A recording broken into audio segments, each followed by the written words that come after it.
You did it. You found the Locked On NFL podcast on YouTube, and we're officially a month out. As of today, we're a month out from the first round of the NFL draft, April 28th. It's going to be here before you know it, but you still have a lot to learn. And on the Locked On NFL Draft podcast, they're going to catch you up to speed. Eric Crocker, Ryan Tracy, and it's a mock draft Monday. That's why I bring in my guy, Big Crocky, because he is just valuable as far as the insight he provides. He played the game at the NFL level. He knows what he's looking for as far as scouting, and his latest mock draft is out. We're going to discuss it right now. Crocky, I'm looking at it, and we talked about this a couple weeks ago when I had you on the podcast. It was Evan Neal, the Bama tackle, as the top spot. You've switched, you pivoted, you went with the pass rusher out of Michigan, Aidan Hutchinson. What has Hutchinson done between then and now to kind of grab that top spot for the Jags? Well, nothing really for me, but I think Okay. just things that you're hearing and what the Jaguars are kind of prioritizing. They brought back or franchise tag their left tackle, so we'll see what kind of keeping an eye on that. They lock him up long term. Right tackle doesn't seem to be as much of a need as an edge rusher. And a lot of some of the people I talk to around the Jacksonville Jaguars, people that cover them, fans, everyone's saying the defense was atrocious. That's an area where they strongly need to improve. So from everything I'm hearing, the guy for them is Aidan Hutchinson. And not the biggest freakish guy coming off of the edge, but maybe the most well-rounded in the sense of some of the top pure edge 4-3 rushers. Yeah, certainly polished as far as his pass rush skills and his technique, and he showed up and showed out against Ohio State. Big game there, 3 sacks, showed it on tape, and he was decent at the combine. But what really sets him aside from a Kayvon Thibodeau? I think just a little bit more well-rounded. Thibodeau, he's a guy who is like your legit, 3-4 outside backer, definitely has pass rushing ability. I mean, he's a freak off the edge. He has obviously that good speed, that good bend. I actually like him more than Thibodeau, but it seems like, the rest of the NFL, they're just a little bit higher on Hutchinson. All right. So, but yeah, when you look at, Thibodeau, and I said I like him more than Thibodeau. I mean, I like Thibodeau more than Hutchinson. Yeah. But, I like the high upside, the freakish ability off the edge, and a lot of what he's done is kind of living off of the pure athleticism. The sky is, the ceiling for him. I mean, he's just going to keep going up. I think the biggest question marks with Kayvon Thibodeau, as guys continue to kind of dive into who he is, he made some interesting remarks. I believe it was the week of the championship game, and he talked about not going to Alabama because they were all about football. Well, these NFL owners and coaches, if they're going to be investing, $30, $40 million guaranteed into you, they're going to want you to be all about football. And down the line, okay, if you're interested in other things, great, but they want that return on their investment. The ability is there, but I think people are kind of questioning, is he all about football? I'm pretty sure they found out a lot about that at the NFL Combine. Now, your number 2 overall pick in today's Mock Draft Monday, and I highly encourage you checking it out and listening to today's episode of Locked On NFL Draft, the quarterback, the guy who's been the darling of the draft process, his Senior Bowl, his combine performance, his pro day, all of it. Malik Willis, Liberty put on a show, and he's certainly, it's paying off because you've got the Detroit Lions taking Malik Willis number 2. Now, I thought that there was a chance that a quarterback, maybe 2, could sneak into the top 10. I never envisioned getting as high as 2. What's your thought process behind Malik Willis earning that 2nd overall spot? Definitely high. Definitely high.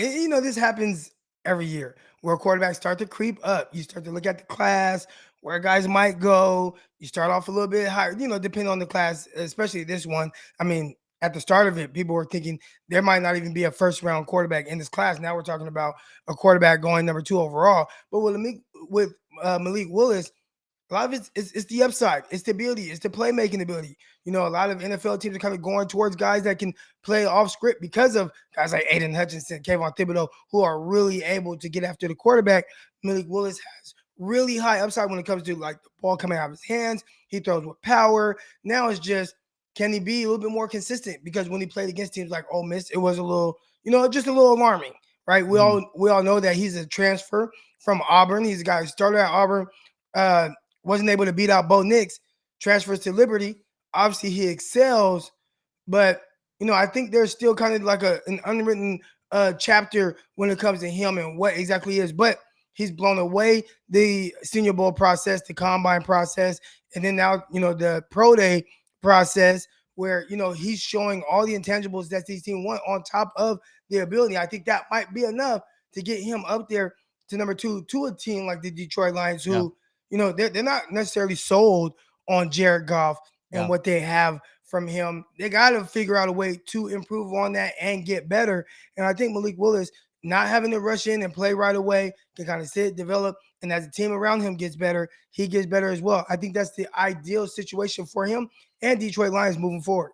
Yeah, as far as fit in Detroit, and do you think that they have the offensive infrastructure to maybe make a guy who played at Liberty for the Flames, not top tier talent he was facing on every Saturday, like could it turn out to where they've got Amon-Ra St. Brown at the wide receiver spot? They got Penei Sewell, first round pick from last year, DeAndre Swift, TJ Hawkinson, some decent pieces, but is it enough to make a guy who's got some question marks surrounding him, not develop some bad habits because the Lions weren't ready to draft a quarterback just yet?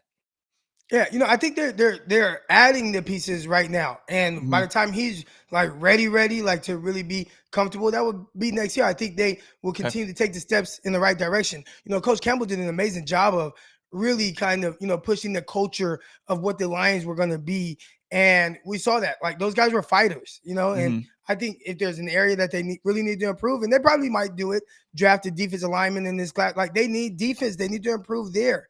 And I think that'll help slow things down for the offense and maybe not have to force things as much and, play a little bit more comfortable style and be able to rely on their running backs that they have, like Williams and like Yeah. Swift, like you mentioned.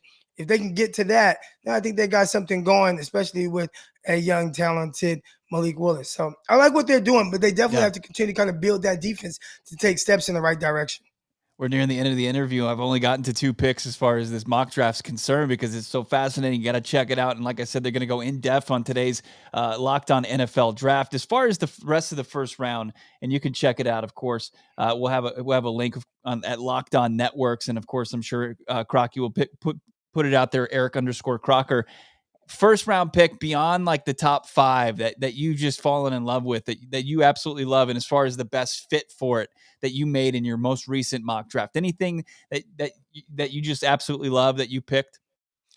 Yeah, I think it was and this might be surprising to a lot of people, but Jameson Williams had him Mhm. going to the Washington Commanders at pick 11. And I mean his ability, and I know people are gonna be worried about the ACL and him coming off of that. But he's just electrifying. I mean, he plays every bit as fast as whatever 40 people think he was going to run. A lot of people think low 4.2s. I think he plays that fast. I was watching all 22 of him just a couple of days ago, and you just see him outrun a bracket coverage with 2 defenders over the top, and he splits both guys, get behind them, catch the ball, and then run away from them, run them out of form. That's how you know when somebody's really fast. When you start seeing them kind of lose their form because they're trying so hard to keep up. I mean, he's just a tremendous athlete.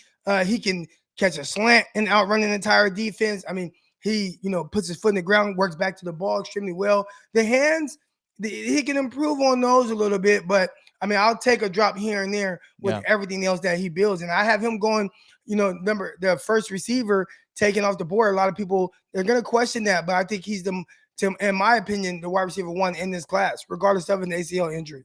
It really would be fascinating just to see how that plays out. But then you've got like an onslaught of wide receivers going between then and the rest of the first round. Drake London at 15, the Philly. They finally want to hit on a wide receiver in the first. Well, they hit last year. I apologize. They made the trade for the Heisman Trophy winner, but that would be a nice compliment. But I love what you did with the Commanders, because if you get him with Scary Terry and that offense, Carson Wentz, things are looking pretty good as far as the rebrand in Washington. As I said, check it out. Locked On NFL Draft. Eric Crocker, Ryan Tracy. Crocky, always fun to catch up with you, man. Thanks. Thanks for having me on.